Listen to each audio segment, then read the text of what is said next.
If you want to use dual Instagram on the iPhone 16, 16 Pro, Pro Max, and the Plus, so in this video I will share with you two methods on how to do that. For the first method, just open the App Store, then in the search bar just search this.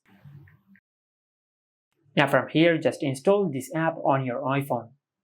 Now it might ask you to enter the password of your Apple ID, and after you do that, you will install this app on your iPhone.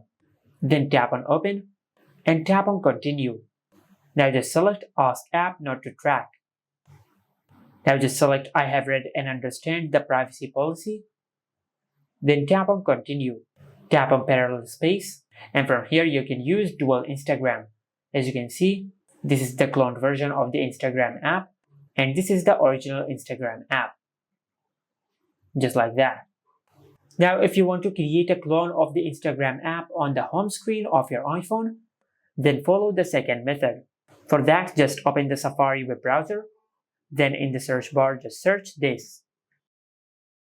After you open the web version of the Instagram app on your iPhone, then tap on the three dots over here and tap on Share. And over here you will find the option of Add to Home Screen. Just tap on it, and from here just give a name to the Instagram clone. For example, I will name it Instagram 2. And after you give a name to the cloned Instagram app, then tap on Add. And after you do that, you will create a clone of the Instagram app on the home screen of your iPhone. Just like that. As you can see, we have successfully created a clone of the Instagram app on our iPhone. And this is how you can use dual Instagram on the iPhone 16, 16 Pro, Pro Max, and the Plus. Make sure to like, comment, and subscribe. Thank you for watching.